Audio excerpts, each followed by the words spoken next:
All right, so picking back up from yesterday.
All right, so here's what I was talking about with how beat up these tension rod brackets are. You can see this is bent in quite a bit. There's been a split here and here, which we just previously kind of tacked back together. This side I don't think is as bad. So process of getting these off, we're gonna remove our tension rod bolts on each side, and then there's two in the front here. And then if you go back under here, the sway bar mount is the second set of two on each side. And then this will just drop out. We could put our new one in. All right, so these tension rod bolts are gonna be 17 here, as long as your chassis has not been changed at all.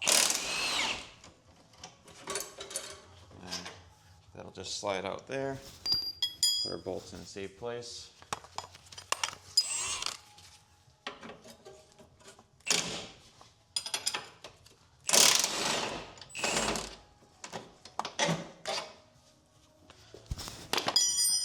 And And then you'll take your 14 and like to pop these out, but like the one side's a little tight right there. Oh, we'll just need that.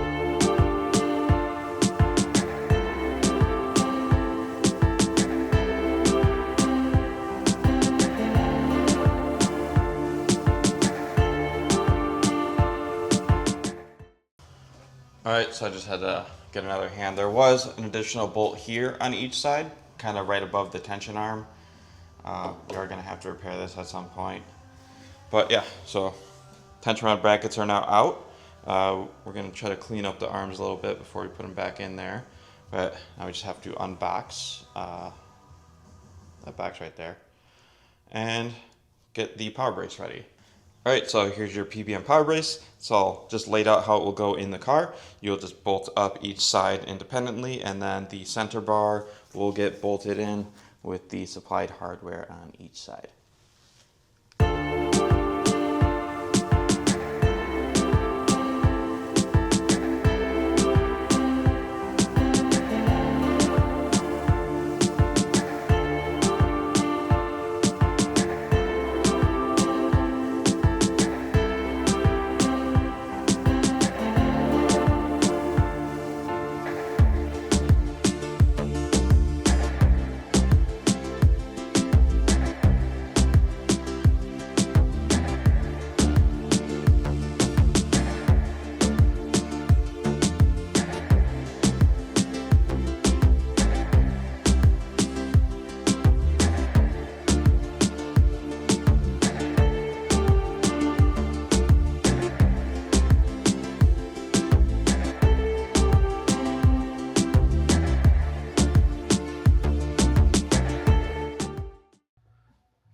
Alright, so it's very important to just leave everything loose until it's all connected. So just loosely put in your brackets, put up your sway bar so it's out of the way, and then the center bar. And then the tightening order, you're going to want to do your center bar first, because this is going to set the distance between the two. And then you can tighten in from your fronts, your backs. That shouldn't matter as long as the bar is tightened first. And then when everything's all set, you can then put your tension rods back into the lower control arms and the slot. But if you do try to put in like the tension rod beforehand, as you can see, there's a third hole here on this bar, and this would then get in the way. So this has to be bolted down before the tension rod, otherwise you will have a fitment issue with the bolt. Alright, so here it is on the car. Just had to do a little bit of wiggling on the sway bar bracket on this side. For some reason, it wasn't wanting to slide backwards with the slot on the back, so I just added another slot to the front so we can get the socket on the nut. And then we just put back on our tension rods. So if you put on this side first, when you go to line up this, you'll just have to pull the lower control arm towards you, and the bolt will slide right in, and then you just tighten it up just the way you took it out. Pretty easy. We're just gonna probably zip tie up these power steering lines, as the old ones did bolt to the stock tension rod bracket right here. So we'll just have to tie that up and get over to making our exhaust connector. All right, so I actually just pulled off the whole rest of the exhaust over here. As you can see, it just looked a little too beat up, and I thought I did have more material when I first ripped it off, but sure enough, I went to the corner. One of the tubes I thought was 3-inch was 2.5, so I know I had one more that I ordered, so I just quick welded on V-band flange. I'm gonna try to find more material. If not, I might have a small stick left over somewhere around here, so I'll try to find that, get as much of the exhaust made as possible, get it hung up at least, so it at least shoots towards the back of the car, just in case we don't have enough time to get that all to the back. All right, so we got on another 90 on our exhaust piece. So this is kind of a little bit before the subframe. I had to order some more piping off of Amazon, so we didn't get the same exact material as before, but time crunch and everything. So we're just gonna move on over into our throttle cable bracket. So got some stock aluminum, gonna measure our bolt spacing here, just kind of mock up where the cable threads are gonna land to find the distance of where we're gonna bend. So easy way to find your bolt spacing is you're gonna take these out just a little bit, measure outside to outside. You'll have one measurement, and then you measure the thickness of one of your bolts and minus that from your total measurement, and that will give you the center to the center exactly on the bolt. So we'll do that, drill the holes, then hold it roughly where we want it and see where we're going to bend it. All right, so here we have our dowel caliper. You're just going to put it in there like so, squeeze her together, pull it out, and you're going to see we have a roughly 25mm measurement. And then this bolt is probably like 6mm or something. Yep, got that right. So if the camera would focus, yeah, you have just about 6mm. So our center to center is 19mm with two 6mm holes. So we can essentially just put that on any piece of aluminum. And then once we have it mounted, we can hold our cable above it and see where we have to bend. So here's a piece of aluminum. We went 10mm up, scribed a line this way, went 10mm this way, went up, and then went another 19 from the 10. So we went 29 to here, and that our difference is 19mm here. So now we have a perfect line of where we are going to drill each hole. All right, so here's our quick little 10-minute bracket. Could trim it up a little bit along this and the high spot, but not too big of a priority. Everything is straight. The cable is not going to be binding. So we're going to fire it up. Just make sure that the coolant is bled out properly. Do another heat cycle and start getting the interior back together while we wait for new exhaust piping. All right, so everything's running good. Had to tighten up a few exhaust leaks, but now we have this little guy. So this is from DIY Auto Tune. It is a bolt-in trigger wheel. It is marked for this side up. So this is going to go in the cast. We're going to take this cap off, take out the stock wheel, and put this in.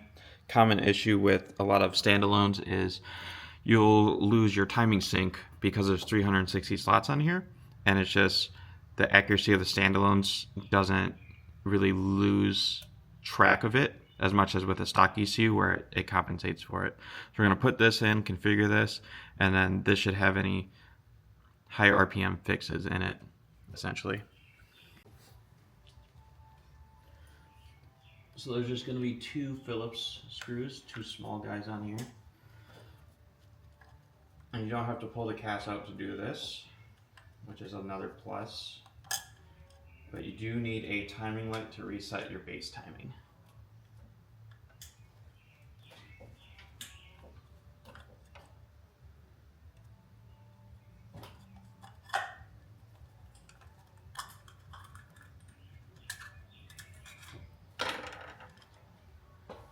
Get that there.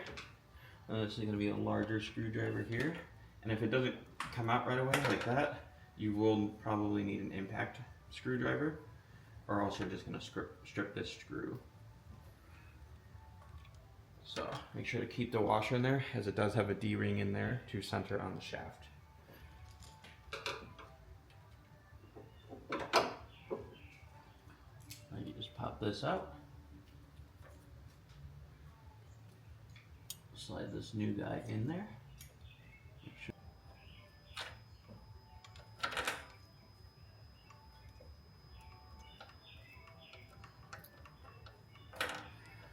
Alright, and then we'll just unscrew it again just to make sure it pushed on straight, because these can rub into the sensor and then you will destroy your cast.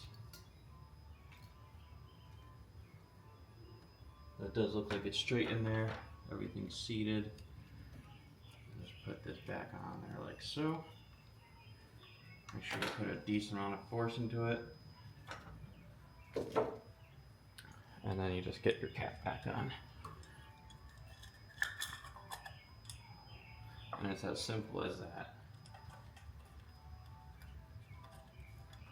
Quick 5-minute swap, and you fix any high RPM issues with your Nissan. So this is across most Nissans, like your Z32, your RBs, your SRs, KAs. You always want to put a bolt-in trigger wheel in these. Alright, so we configured our new settings, but sometimes, depending on which SR you have, you will have to swap your two trigger teeth. or 2 trigger signals. So what you do is you pop up this orange guy out of here, and you just kind of pry up, and you can kind of get it through the center of this plug sometimes. All right, so once we get our orange clip retainer out, according to the diagram, these 2 pins here need to be flipped. So you'll just take your clip or your pick, pull up on the pin retainer, that comes out of there.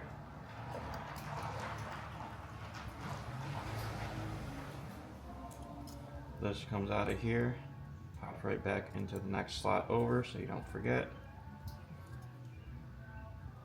And then this one realistically doesn't even need to be pinned back in because we're not even using our quote unquote cam signal anymore. But we'll put it in anyways. And then your pin lock goes back in and you plug back in your cast. Alright, so I don't remember where I left off in the last clip, but we got our exhaust finished up.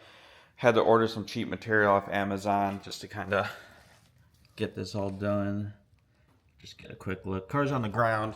Everything's running fine. So now Travis is on the way over. He's going to wet sand and buff out the car. I'm going to get all this interior stuff back in.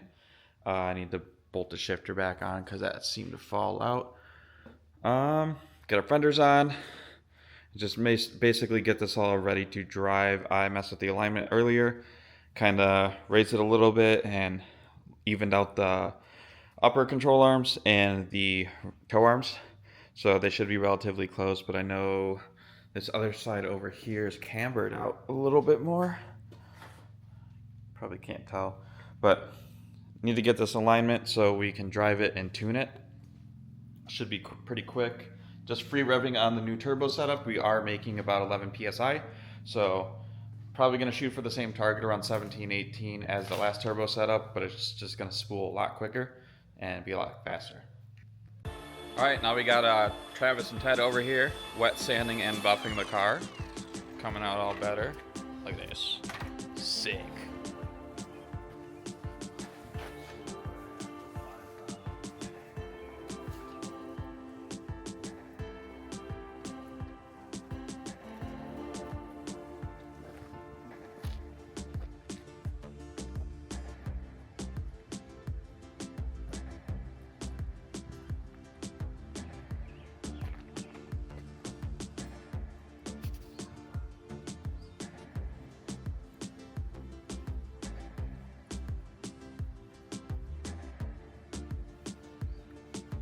So we also got the interior put back together, mostly.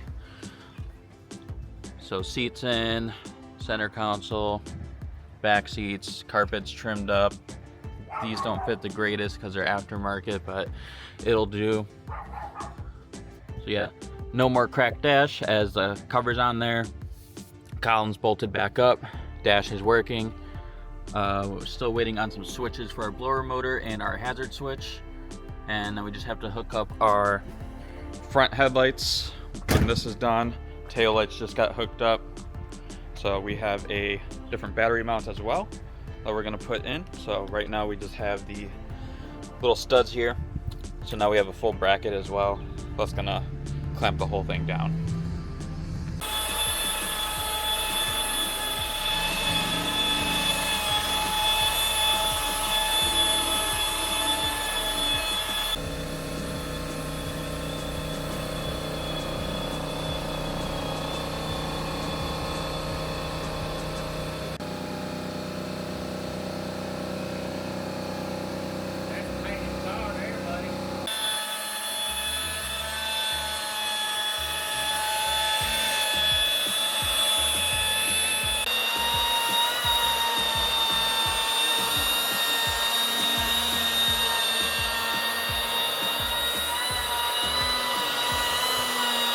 All right, next day out, we are back on the car. Travis is back wet sanding a little bit. Got our new battery tie down here. Everything nice and covered, bolted down nice, not gonna fly out. So this is all cut and buffed already. I'm not sure if this is finalized yet, but here is most of the car. Interior is done, and just have mainly this side of the car left. Travis cheeked up at the back of the car. Need to do the hood, put the lights in, and that's pretty much it. Alright guys, so been working hard on the S13 here, so not perfect, but big reveal here, I guess. Got all of our lights on, grill, wet sanded buff polish. So here is everything. Interior is all back together. So here's the rear, little polish right there. New exhaust, it's a little, doesn't fill the hole well, but that'll do. But yeah, so basically, car good. Just have to get it all aligned tomorrow, which we're gonna do. Figure out our trailer situation. We're borrowing a truck from Travis, so we can make it up to the event without having to street drive this car. So that's not gonna be an issue. And then just basically cleaning it up, finding any other small issues that may arise, which will happen with most drift cars. But yeah, so that's gonna be the end for this video. Next one's probably gonna be getting up and doing the whole event at once. So yeah, catch you guys in the next one.